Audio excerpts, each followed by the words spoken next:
public institutions must adhere to the various guarantees of our First Amendment. Too often, all of these fundamental principles have been under assault. Even worse, some people who have exercised their First Amendment rights have themselves been assaulted. So the interpretation of what the First Amendment means is the responsibility of the courts.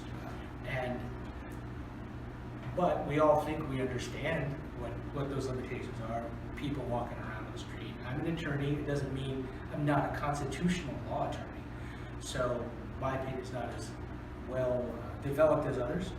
But we all feel like we know what it means. We can say whatever we want. Freedom of speech.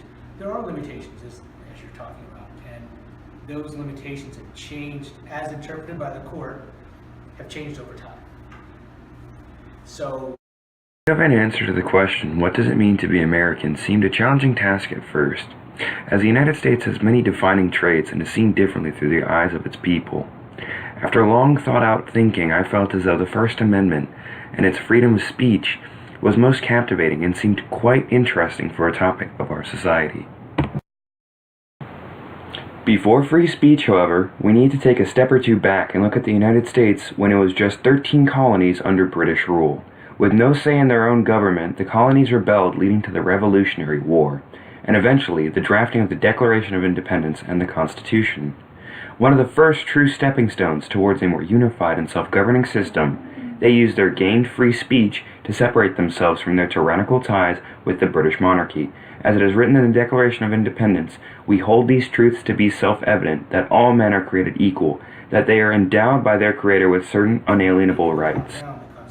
I think it's both, and I think that's why the Constitution is a living document and why laws are able to be modified within the parameters of what the Constitution says is acceptable, because our values change, things that are important to us change, and that's why laws change, or that's why they should.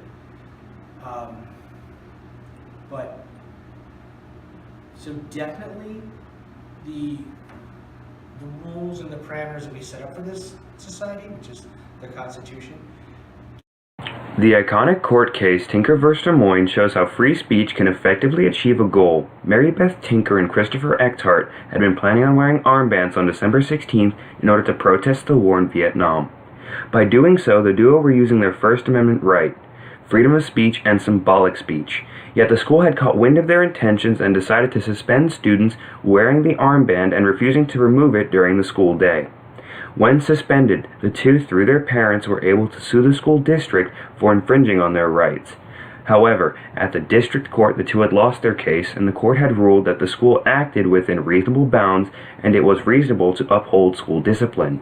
When brought to the Supreme Court, the 7-2 ruling made the tides turn. After hard work and dedication to their cause, Tinker and Eckhart had won their case in the Supreme Court, leading to the popular phrase after the case, "Students' rights do not end at the schoolhouse gate." To some, however, the right to free speech spreads further than just expression or symbolic means. In some cases, hate speech is a topic for debate whether or not it is protected by the First Amendment. Although the court decides what is established through their interpretation of the Constitution and the amendments to the people, this has not always worked. With ideals that are against race, skin color, ethnicity, or religion, hate speech is arguably not protected by freedom of speech, as it is a present and clear threat or endangerment of a person or a collective. From hate speech to hate crimes, which sprout an entirely different creature, the death of James Byrd Jr. in 1998 serves as a reminder of a racial attack from 3 KKK members. Byrd was dragged behind a pickup truck for 3 miles, then discarded at a local African-American church where he was found later the next day.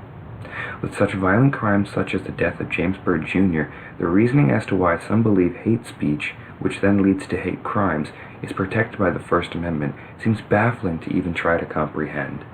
For most, the right to freedom of speech seems commonplace, yet only in the United States may you be protected from judgment or trial because of something you may say. It is difficult to imagine a system where a person's voice isn't heard, let alone a people's. But it continues in countries today. Freedom of speech is something many people don't have. It is a gift, and we must use it to protect those who may be too weak to stand on their own.